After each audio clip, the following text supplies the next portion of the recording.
characters personally have grown this season? Where do you want to see them go in season 3? I want to see them go in season 3 without telling you how season 2 ends. Right. It's going to be sad. It is going to be sad, yeah. I hope it's going to be sad, which is weird. But like, if people weren't upset at the ending, I would be kind of pissed. Personally, I take it as like a personal offense if people weren't upset. Yeah. I mean, the season does take a bit of a. I can't say that. But I think Clary, especially has grown up a lot this season. You know, a lot of what's happened to her, she's had to behave more like an adult and kind of take charge of things and take responsibility for her actions. Not completely. Terrible but lies. She's taken Lies. towards... Slander and calumny. All right. I agree with everything she just said. Oh my god, I almost choked on my own spit. This is it, this is where I die. We're going to get it on camera. But I think from that trailer we see that things get real very quickly and that all of the things that we've been hoping to come to fruition, or at least a lot of them do. I get hung. Yeah, right? You see that? You saw that in the trailer? Have you guys seen the new trailer? You didn't see the new trailer? There was just a new trailer that came out. Well, I just spoiled that, I'm sorry. At the panel. There's a lot of things that got spoiled in that trailer. Yeah, it was too quick. I need to watch it again. But I remember getting hung because I remember on the day that being really shit house. That was brutal. Yeah, that was a terrible day. Yeah, how challenging was that? Like, what had to happen? I had to get a chain link fence wrapped around my neck and hoisted up. Huh?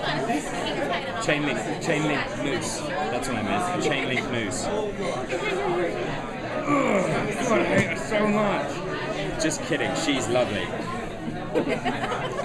Yeah, it wasn't fun. It wasn't a fun day at all, but it was a great scene with another actor. I can't remember if they were. No, I know his name. So I knew him before you knew him. I just didn't know if he was in the thing or not, so I didn't know if we could say it. Yeah. He is. Great scene between me and Will. Loved it. Wonderful. Thank you so much. It's the best. I think all of us are really excited for these last few episodes because it's some of our favorite stuff that we've ever done on the show. It's definitely different. It's a departure. It's really dark. It's really dark and really gritty. So, circling right back to your question, how does that affect us in season 3 and where do we want to see them go? Can't tell you because I can't tell you how season 2 ends. But I have visions and I have like ways I think I'm going to connect with other characters, and they just told me that I'm going to be connecting with a new character more than anybody else. So yeah, I'm excited for that. I think sort of the glamour and fantasy of the world is going to kind of dim for season 3. It gets real, it gets personal. Not that it hasn't already, but even more so. I mean, go ahead. So like both Clary and Jace have talked about someone. They've had at least like 3 last names. Yeah. So both of you are like dealing with like how are both characters feeling about who they are?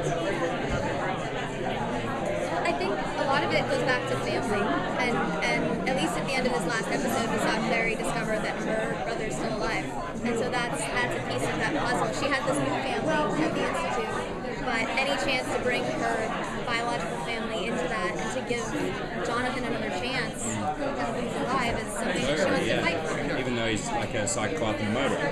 Why not? Let's bring him back in. Christmas dinner. Just once a year. Christmas dinner. Bring him back in. Let's go say hi. Meet the family. Well, maybe there's a chance at sort of a way Redemption? to... You're talking about redemption? Because Luke has demon blood, Magnus has demon blood. It's not about demon blood. It's about his behavior. You read those journals. She did read the journals, but maybe everybody deserves it. It's part of its nature, part of its nurture. So your mum tried to kill him. She thought it was me, but she tried to kill She him. tried to kill you too. No, she thought I was him. Well, yeah. So that's why she tried to kill me, remember? Right. That's what I'm saying. Right. Good grief. What does Jace think? Jace is finally kind of solidified in who he is, in his like family history and his family tree. Look, I think as far as Jace's opinion is, he is and probably always will be a light. That's how he sees himself. That's who raised him. That's his family. Robert and Maris are his parents. Alec and Izzy are his brother and sister. And Max are his brother and his brothers and sisters. And that's who he's gonna be a light bulb. Like despite whatever his last name might be at any individual time, Jace is a light bulb. It's funny, you can tell how people think about Clary by the last name they give her. Simon calls her Frey, Alec calls her Frey. Some people who think highly of her will call her Fairchild. People who don't like her, the Inquisitor for a while, calls her Clarissa Morgenstern. And it's very interesting to see, but she has qualities of all of the above. But I think because of who her father